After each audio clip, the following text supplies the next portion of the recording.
All right, not doing the intro. Going to try and roll this through off the cuff here, but I want to talk a little bit about the most recent Jet news. Joe Namath sounds off on the state of the New York Jets. The Jets signed quarterback Trevor Siemian, and Aaron Rodgers talks about the sideline blowups with Garrett Wilson and Michael Carter and what's going on with the Jets locker room. So first and foremost, Joe Namath, obviously our one main star, the one quarterback that has won a Super Bowl in this with this team.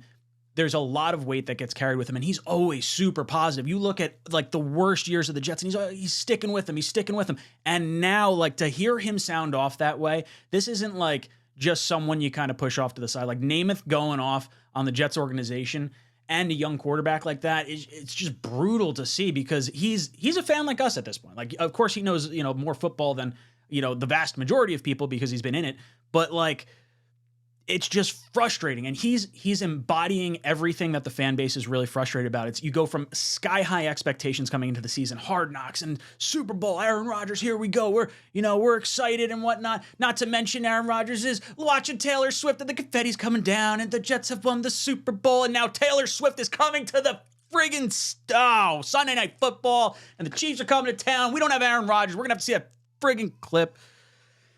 But he talks about he's done with Zach Wilson. And I don't blame him. And a lot of us were like kind of thinking, oh, it's the offensive line's fault. There's all these different issues. And then I came across this stat, and through 3 weeks, the Jets have the best pocket time of any team in the NFL. It's a little ridiculous that they had Aaron Rodgers on there for the 4 snaps that he was in. But 3.2 seconds and 2.7 seconds for Zach Wilson. Like, the Jets' offensive line, when you look at all these other quarterbacks, they're not the problem. It's the quarterback. It's 100% the quarterback. I'll say 95% the quarterback. I'll say 5% coaching.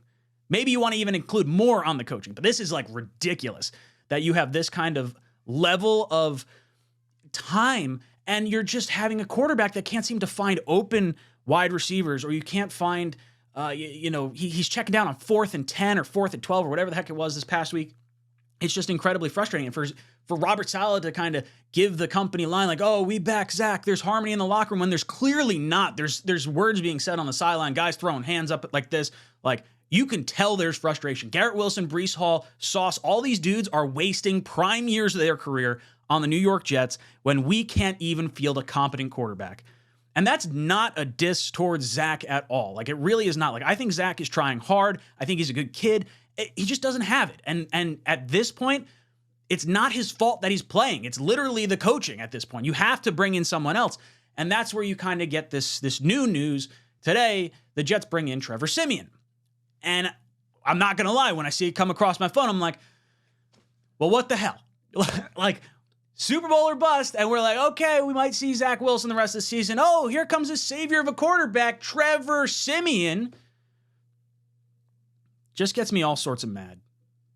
There's other quarterbacks out there. There's not a whole lot. Like, I get Robert Saleh can't totally, like, throw Zach under the bus or, like, say whatever. But you're saying, like, okay, we got to play better around him. You're clearly trying to shield Zach. You're trying to coddle him, and it pisses the hell out of me because the defense pitched a 13-point game. You should win that 100% of the time. 100% of the time.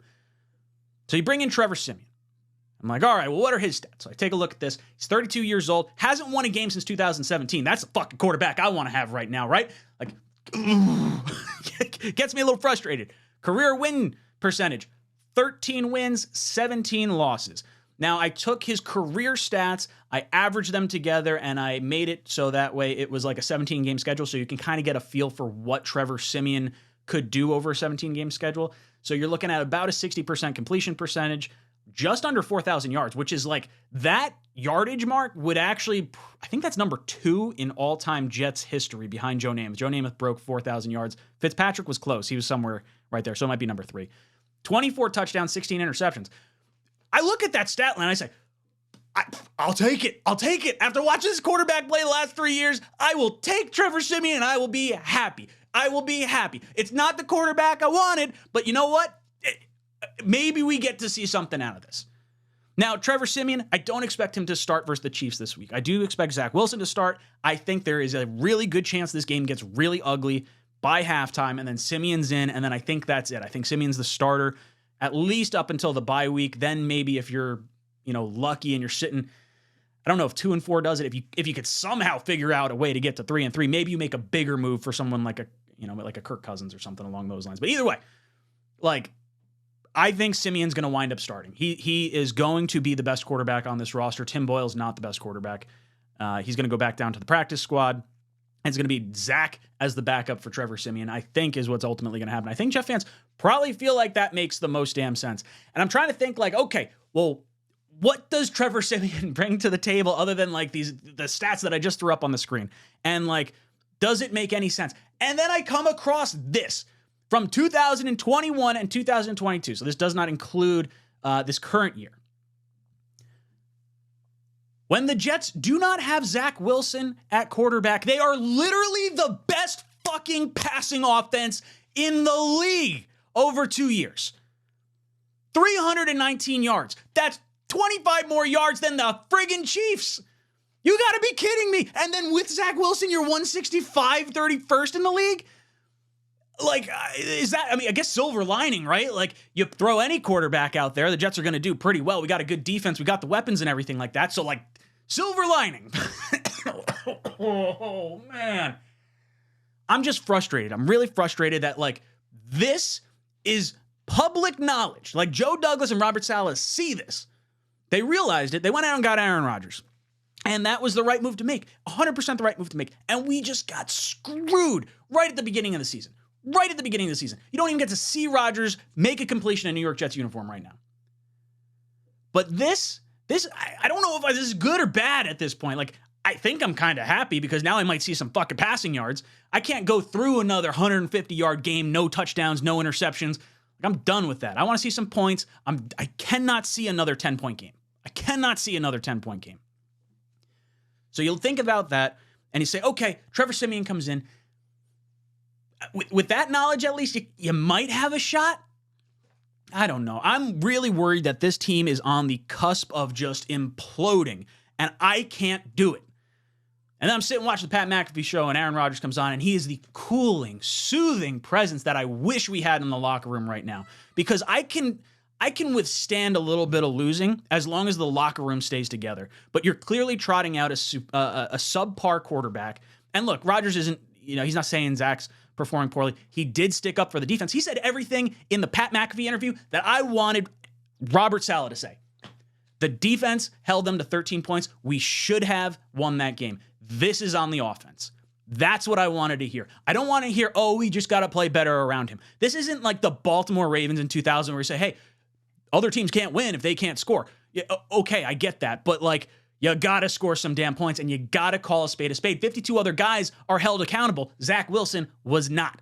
And part of that is Robert Saleh kind of, I don't want to say tongue-in-cheek, but he's playing the best quarterback. I don't think Tim Boyle provides us much better quarterback play, like, if any. At least Zach is, like, a little bit mobile, and you hope that something happens. But Rodgers, to his credit, very cool-headed. He talks to the fans, talks to the coaches, talks to the players. Hey, maybe we shouldn't be putting all this negative energy out there. And I know fans are going to be like, oh, Rodgers, you just got here. You didn't see the rest of everything that wound up happening these last few years. Like, we have had this weighing on us for, some of us, a very, very long time. I am on the shorter side of that spectrum. I got like 25 years of misery in my 33 years or whatever you're talking about. There's guys that have been here 50, 60 years that are just miserable at this point. But he's trying to manifest something. And I wish he was in the locker room right now to kind of quell some of this storm that's going on, because it really feels like it's going to go off the tracks.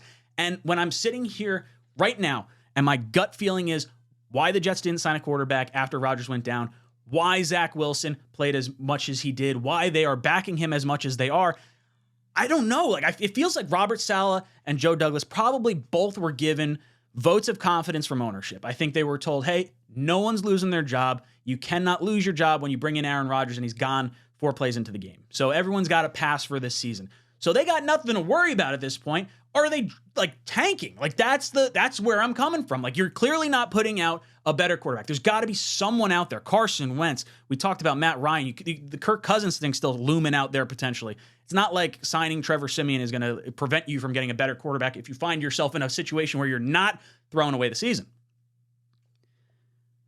but it feels like they're going for a tank. And I can't do it. Like, I just don't want to sit here and watch 17 games of misery. I was through this through the Gase years. I don't want to do it again. I just want to win games. I want this locker room to stick together. The last thing I want to see is Breece Hall and Garrett Wilson and all these other dogs on the team that we finally have. We finally got some good friggin' players. And they're going to say, oh, screw this. The Jets aren't trying to win. I want out of here. Ship me out. I don't want the Elijah Moore treatment, that he got last year.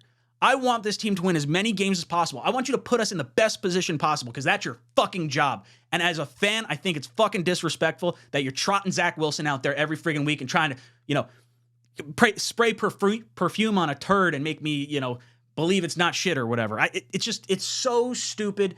I really, really hope that the next 2 weeks something happens. Zach is benched. Siemian comes in and just performs well enough to at least back the defenses up. Breece can run wild. Garrett can get his points. I'm okay with an 8-win season. Of course, I want to try and make the playoffs, but I want to win as many games as possible. I don't want a top draft pick. I do not want one. I don't want to talk about it right now. I don't want to talk about mock drafts. I've had it. I've had people talking to me about it. It gets me frustrated. I just want Aaron Rodgers back. And he's saying he's going to come back when his foot is healed and he's able to start walking again. And I guess normal people start walking at 6 weeks, and then he's out of a boot and in a sneaker in 10 weeks. And I can't wait that long because the season's going to be down the tubes. I need Rodgers here. I need him back. He's got to be on the sideline. He's got to be up in the box. He's just got to be a presence. The players will listen to him. And I just want this team to stick together. I don't want it to fall apart at the seams, and I'm worried that that's what's going to happen. This is the first time in the time that Saleh and Douglas are both here that I am seriously questioning what they're doing right now. And I'm as team guy as possible, and I'm concerned that they don't care or that they can't figure out a better option, because you cannot trot Zach Wilson out there for the rest of this season. I'm going to lose my damn marbles.